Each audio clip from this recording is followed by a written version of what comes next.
Hola, hola, ¿qué tal, hermanos y hermanas? Dios les bendice, qué maravilloso, como siempre les digo, es vernos nuevamente. Dios ha tenido misericordia de nosotros y nos ha conservado la vida hasta este momento. Y estoy segura que han recibido grandes bendiciones este fin de semana. Y ahora pues estamos iniciando una semana más que vamos a poner en las manos de nuestro Dios para que Él mande a sus ángeles y nos cuiden, a toda la familia, a toda la iglesia y a toda la humanidad.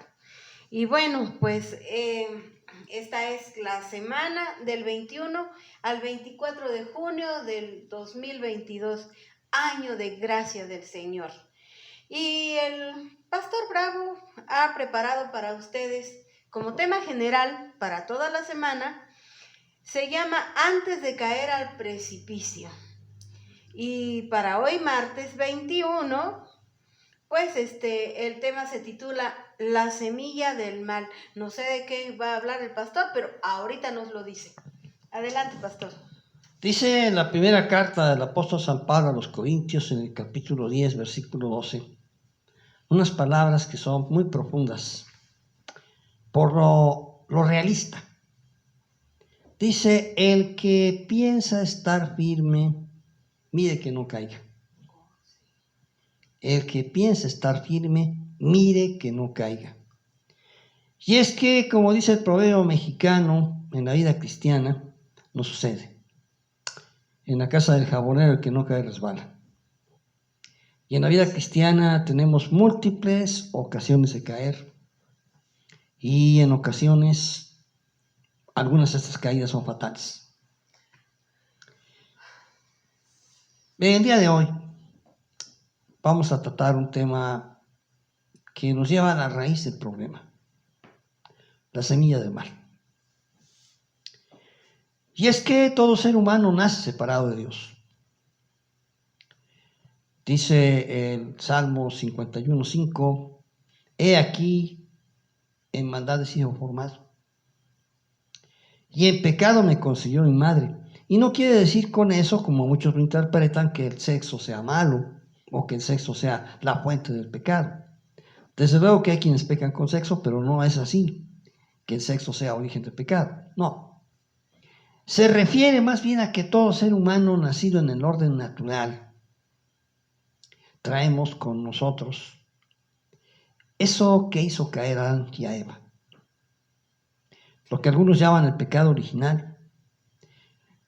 Frase que no se encuentra en la Biblia, pero que si encontramos en Génesis capítulo 6, versículo 5, ya con palabras de Dios, una manifestación clara de lo que es esta semilla del mal. Dice Génesis 6:5, y vio Jehová que la maldad de los hombres era mucha en la tierra, y que todo designio de los pensamientos del corazón de ellos era de continuo solamente al mal. Eso es realmente a lo que nos referimos. Repito, algunos le llaman a esto pecado original, pero más que eso es esa descripción que la propia Biblia hace de esta tendencia.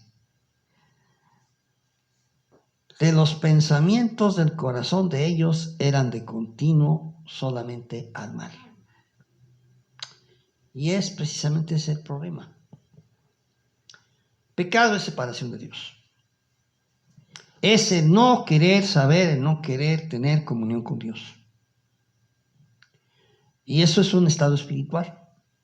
No es propiamente un hecho, no es propiamente la consumación de un acto de perjuicio de los demás o de sí mismo, sino es una actitud frente a la vida, una manera de ser, una manera en que el ser humano se realiza, más bien se autodestruye como ser humano. Pero hoy ya vienen los hechos concretos, esos hechos concretos que son los pecados, es decir, hechos concretos que transgreden la ley de Dios, por ejemplo, los 10 mandamientos, hechos concretos que perjudican a otros, o lo que es peor, hechos concretos que van en perjuicio de la propia persona. Me decía un adicto, yo no le hago nada de mal a nadie con consumir esa sustancia. A nadie le hago daño. No ando robando para comprarla, yo tengo el recurso, me lo gano legítimamente para adquirir lo que consumo, me hace sentir bien, no puede ser pecado. Sin embargo, se estaba haciendo daño a sí mismo y eso también es pecado. Entonces entendamos, ¿no? Es algo que nos compele a hacer el mal, a otros o a sí mismo. Y es en ese contexto donde el mal se va incubando en el corazón de la persona. El niño, por ejemplo, nace sin tener conciencia de esta situación, por lo tanto no es responsable de sus actos y hay que vigilarlo y cuidarlo porque se puede atentar hasta contra su propia vida, pero no es responsable porque no tiene la capacidad de tomar esa decisión. Pero cuando ya tiene capacidad de tomar esa decisión, todo aquello que haga el mal a otros o a sí mismo es su responsabilidad. Claro. Y eso es lo que se traduce en hechos concretos que perjudican a los demás. Y el ser humano, separado de Dios, va realizando una vida que lo separa cada día más y más de Dios. Al principio puede ser que los actos de maldad le tomen por sorpresa, pero después los saborea. Les toma gusto y llegan a ser un placer. De tal manera, como me comentaba un amigo hablando del adulterio y decía, pues ese no es un delito, es un deleite. Es decir, a esas alturas ya se perdió el sentido de valores, se va adormeciendo la conciencia, de tal manera que la persona ya no puede distinguir el bien del mal y identifica el bien como su propio placer y el mal como su displacer. Y entonces invierte los valores. Ahora el mal es el bien, porque le provoca displacer. El mal es el bien porque le provoca placer. Ha invertido los valores. Ha adormecido la conciencia. Eso es lo que la Biblia también llama endurecimiento de corazón.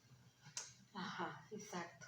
De tal manera que se convierte en un apetito desordenado, lo que la Biblia también llama concupiscencia, el apetito desordenado de hacer cosas que perjudiquen a otros y aún de hacer cosas que los perjudiquen a uno mismo, porque son cosas que nos alejan de Dios.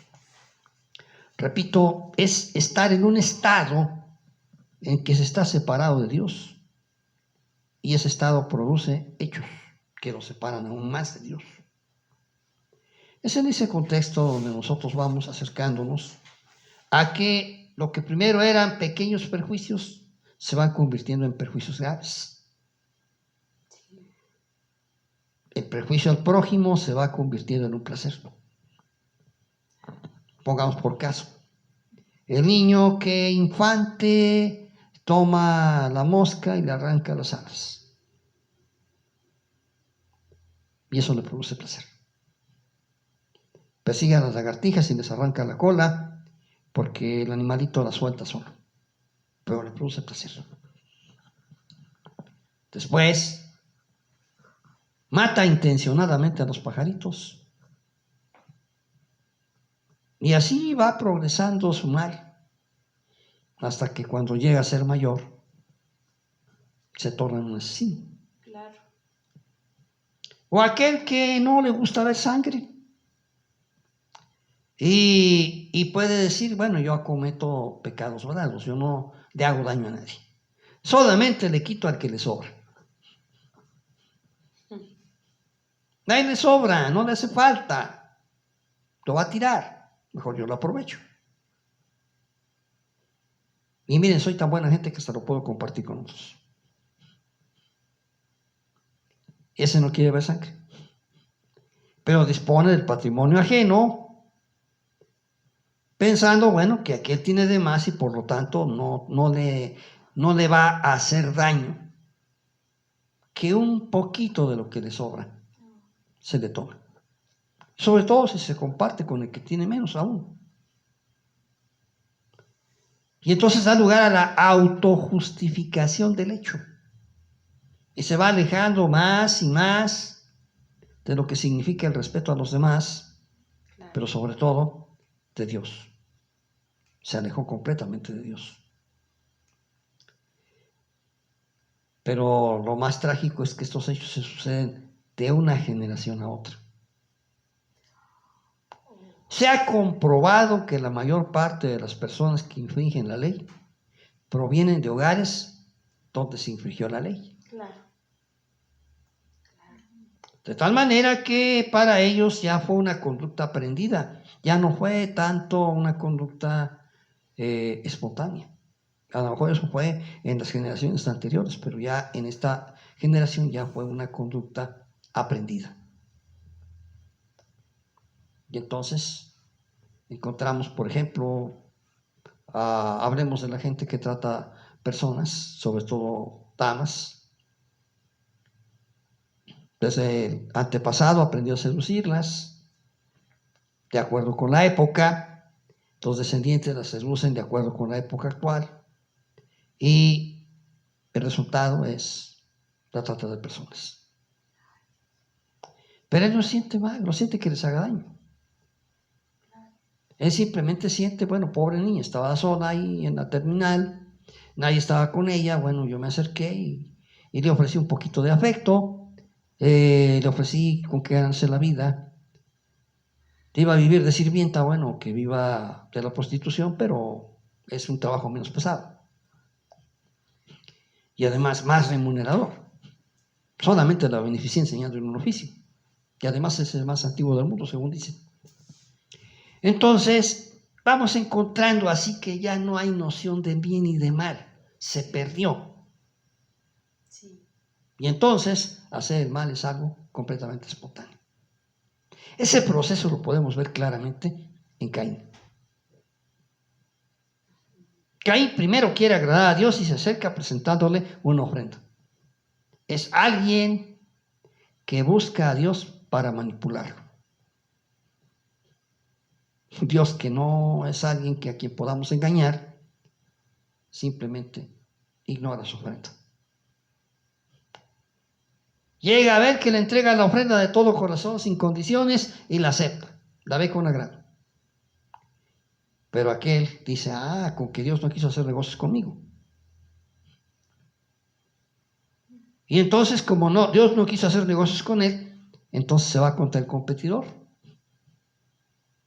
Y el competidor en este caso es Abel. Y va maquinando, de tal manera que Jehová le dice, ¿por qué está demudado tu rostro? Si hicieras bien, te iría bien. Claro. Pero he aquí el pecado está a la puerta, sin embargo a ti será su deseo. Dicho de otra manera, ¿por qué estás triste de que no quise hacer negocios contigo? ¿Me querías transar? Si no me hubieras querido transar, hubiéramos hecho negocio. Apréndete a portarte bien y hacemos negocio. Pero ahora lo que tú quieres es quitar al competidor del medio. Eso es malo. Eso va a ser peor para ti. Con todo tú tomas la decisión. Tomas la decisión y tú sufrirás las consecuencias. ¿Y qué hace Caín ante esa advertencia? Ningún caso. Va y mata a su hermano. Pero no solamente lo mata, sino que todavía cuando Jehová le dice, oye, ¿dónde está tu hermano? Le contesta airadamente a Dios como si lo hubiera ofendido. ¿Soy yo acaso guarda de mi hermano? Y ahí vemos el proceso, cómo la conciencia se va deteriorando y va perdiendo sentido de realidad. Se despega totalmente de la realidad espiritual y solamente ve algo,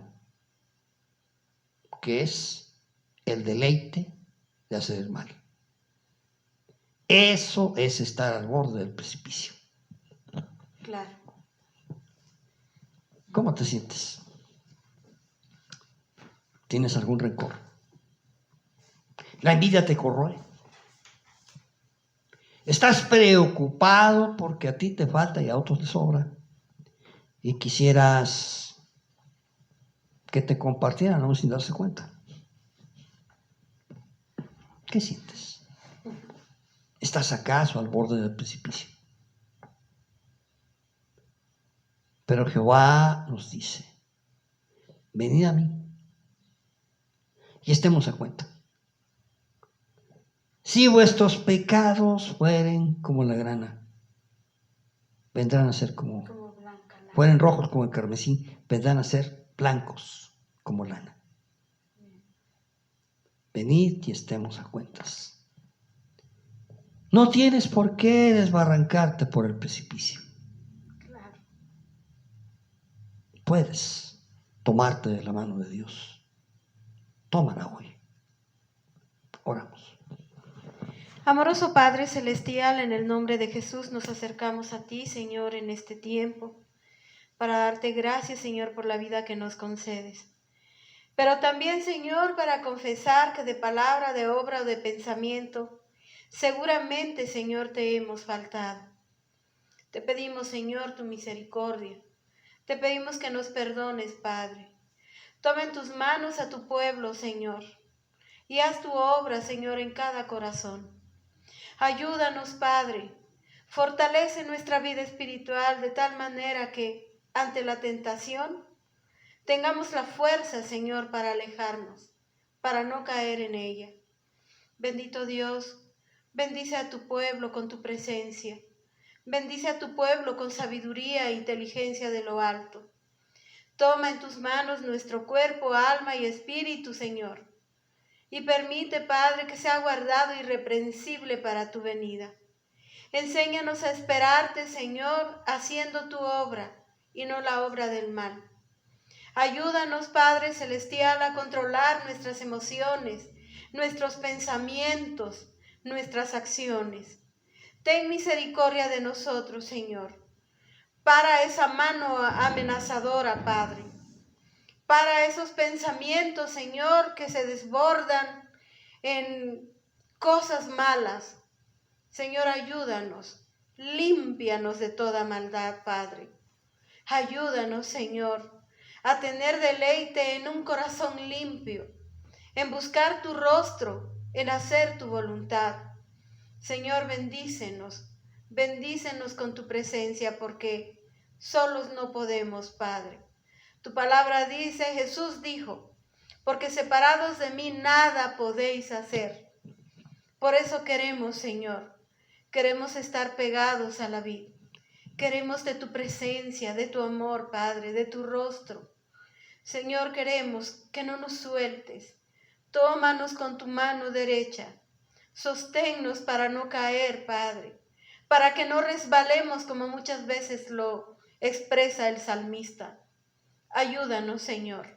Aquí estamos tu pueblo, Señor, humillados, contritos, reconociendo que te hemos faltado, que no hemos hecho conforme a tu voluntad, que no hemos amado a nuestro prójimo como a nosotros mismos, que no te hemos amado a ti, Señor, en primer lugar.